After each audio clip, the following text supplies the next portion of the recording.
Hi guys, this is my first vlog, and it's something that been wanting to do for a while, but it's taken quite a while to get some courage up and get the energy at the same time. Um, and that'll make sense when I get through the explanation. But basically, I wanted to explain a little bit to you guys about my feelings of being an ME sufferer. Now, for anybody who doesn't know, ME is, there's a lot of different names for it. There's myalgic encephalopathy, myalgic encephalomyelitis, chronic fatigue syndrome, and I'll get to that bit later. Um, CFIDS, post-viral fatigue syndrome, all sorts of names. Basically, it's an illness that affects your immune system, your energy levels, all kinds of things. Um, but yeah, there's been a lot of things on my mind about it lately, and I wanted to kind of broach a few of the most common questions about it. So I thought I would prepare a little bit of a question and answer for you. So the first one that comes up is this one. You don't look sick. The fact is, when you're an ME sufferer, you don't look sick, because much like a lot of immune system illnesses, it's inside. You don't have a missing arm, you don't have a missing leg. Sometimes you'll be walking on crutches. Sometimes your face will look as if you've been hit by a truck, because you'll just be sitting there like that and you just be exhausted. But it comes down to the fact that what you feel is all internal. You'll be in pain, you'll be tired, you'll be exhausted, your brain won't work, but nobody will be able to see that. And that is the main problem, that people just don't see it all. And it comes down to really trying to figure out ways of expressing it without anybody really being able to prove it. So that's another one that it leads to. You just don't want to work? No. I'll be honest. I love to work. I'm a workaholic. When I have enough energy, I will gladly work hours on end. And I love it. I'm the kind of person who, if I have the energy, I will be scrubbing a floor manually just to get it clean. I would work out every day if I could. I love the gym. I love aerobics. I love weightlifting. My dream is to be able to be on a bike again. But I can't, because I'm too exhausted. By the time I got a bike out of a garage or whatever, if I had a garage and a bike, I would be too exhausted to ride it. If I want to clean the upstairs, I'm too tired before I even get up the stairs. And it's nothing to do with my weight or anything. It's the fact that my illness stops me. And if I could get a job, like a real, normal, full-time job, that would be a dream come true for me. Like, seriously. I would love to have a job, but having ME just stops me from being able to have a regular schedule, because from one day to the next, I can't say, I'm going to feel fine tomorrow, I will come in for a shift. No. On a morning, I wake up, and I'm like, oh, great, I feel amazing. And an hour later, I'm crying from exhaustion, when all I've done is brush my teeth. And or my hair. Sometimes it's a question of which I choose. So, this is another one that really bugs me, because this kind of comes down to the whole I feel great thing in the morning. But you slept however many hours. So, when you have ME, that doesn't matter. You can sleep 5 hours, you can sleep 2 hours, you can sleep 14, and you'll still be as tired. Because one of the main symptoms of ME is, as they put it, unrefreshing sleep. You go to bed, you go to sleep, you completely pass out, you wake up in the morning, and you feel as if you never went to bed. It's just that simple. You do not feel like you've slept at all. And that's part of what really is the most depressing part about having ME, because no matter how tired you are, you know that if you go to bed, you're not going to feel any better. It's not going to change things. You might be a little less sore. You won't be any less tired. You might be slightly less tired. You might feel a bit more,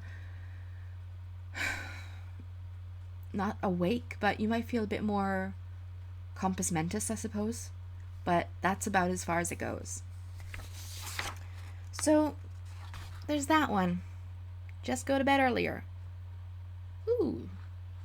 Lots of glare on that one. Yeah, it doesn't work that way. I get that one from my parents a lot. And yes, ME sufferers do get the same grief from their parents that they get from other people. I get my mom saying, well, why don't you just go to bed at like 9 or 10 at night? And then you can get up at 7 in the morning. I'm like, that does not work. I go to bed at about 2 in the morning. Because if I go to bed at 11 o'clock, I do not sleep. I just lie there for 3 or 4 hours, doing nothing except staring at the ceiling. And then I wake up at 10 in the morning, because that's when I wake up. If I set my alarm for 6, I am physically shaking with exhaustion. Even if I've gone to bed early, I am still shaking with exhaustion, because that's just the way it works. There's a problem with the circadian cycle, I believe, that ME sufferers simply don't function on a standard circadian cycle. And you cannot simply just rearrange that. It's not a simple matter of training yourself to go to bed earlier and waking up earlier. Your body just doesn't adjust to it. So, yeah. This is another one I get a lot. Just fight it. No. You can't just fight ME. It's, yes, you fight giving into it, and you'll find yourself thinking, I just need to do another half hour of work and I'll be fine. Then I can sleep all I need to and I'll be okay. I can catch up. But then you push that extra half hour, and the next day you are suffering from exhaustion and pain and all sorts of things, and you really pay for it. So it's not worth it. Everybody says just don't give in. Your only option is either give in or feel like you've been hit by a rhino. And that's not a pleasant feeling. Trust me.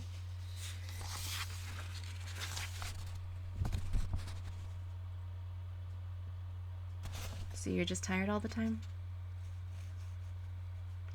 That is the main symptom of ME, but it's not the only one. There's a reason that it's often called chronic fatigue syndrome, because that is the chief symptom. But ME and CFS are different entities in that ME has CFS as a symptom. There are dozens of other symptoms. I mean, my own ones are very different to everybody else's because everybody is individual. You'll almost never get 2 ME sufferers with the exact same symptoms. But in my case, I have brain fog, which is a lovely term that describes very accurately what it feels like when your brain is affected by it, in that you can't think clearly. It feels like your head is just filled with a cloud, and basic math is impossible. I mean, I can't do division anymore. I used to be a grade A student. I was getting 92% in maths. I was put into an advanced algebra class. I couldn't do 3 divided by 1 yesterday. Literally. I did a quiz, and that was one question that stumped me. Fun. Your short-term memory is affected. I have almost none of that. I don't even remember what I said at the beginning of this video, so I'm probably rambling. So I apologize for that. The same goes for names. It's virtually impossible to remember names and faces. Remembering to take medication is a real joy. I frequently have to have my mom reminding me to do that. Sometimes it can get to the point where you can't remember how to make a sandwich. And it feels like what I would imagine Alzheimer's to feel like. Except that you know associations, you just don't remember methods. So that's lovely. Then there is the myalgia part of ME, which is all your joints hurt and all your non-joints hurt. I frequently get chest pains, arm pains, nose pains. I get pains like in the bridge of my nose here. Earaches. Sore throat is a very common symptom. It's one of the main identifying symptoms. My shins are one of the worst. They hurt like hell all the time. Panic attacks. Many food intolerances. There's a lot of symptoms. Hyperacusis. I wear headphones nearly all the time to block out sound because sound is incredibly loud to me, even basic noises. Photophobia. I wear sunglasses or glasses for double vision, which are also photosensitive. They tint in bright light so that I don't have to deal with really bright light. I was actually looking into getting contact lenses that were sunglasses so that I didn't have to put on sunglasses all the time. But yeah, those are just some of the symptoms. But those are the main ones for me. And finally,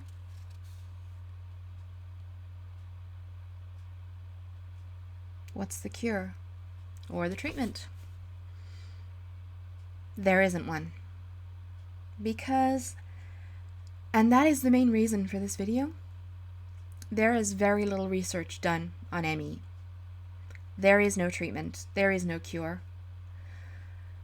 They will recommend treatments sometimes. Cognitive behavioral therapy. Basically, think your way well. Yeah, that doesn't work. Graded exercise therapy. Gradually increase your exercise levels until you're feeling better. I can't begin to think of why that's wrong. Apparently it works for some people, but for me, no. You start off doing a little bit and you think, oh my God, this is great. Then the next time you do it, you're crying from the exhaustion and the pain. And this is a treatment. It's like putting leeches on a wound because they don't know any better, because they don't research it. I mean, I spoke to my doctor recently and I asked him, is there any treatment available yet? And his words really stuck with me. He says, no, I'm afraid there's no treatment. It's just a matter of accepting that this is how it is now. Seriously. We have treatments for cancer. We have treatments for MS, which they say, I read in an article recently, that ME is like a more devastating version of MS. You have an illness that is being treated that is similar to ME. ME is considered more devastating, and yet there's no treatment.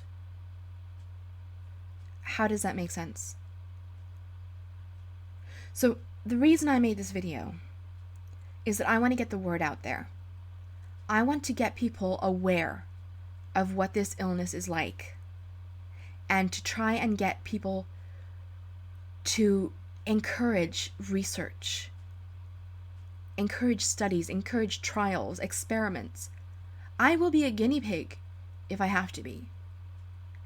I just want to get better. And 250,000 people in the UK alone want to get better. But we're ignored. Because we evidently don't matter, because we're just too lazy. No, we're not lazy. We want to work. We want to be normal people. So please, if you're seeing this, and if you care, and if you want things to get better, share this video. Tell people about ME. Look up research, information, anything. There's the Association for ME. There's the Hummingbird Association, or Hummingbird Foundation, I think it's called. There are foundations for ME. But they're all individually funded because the government doesn't do anything. So, if you are the remotest bit interested, or worried, or bothered, or concerned, tell people, share this video, share other videos, anything. Just get the word out so that people like me can have a chance at being human again. Thanks, guys. And sorry to be such a downer. But if you watched it, hopefully some good can come of it. Bye.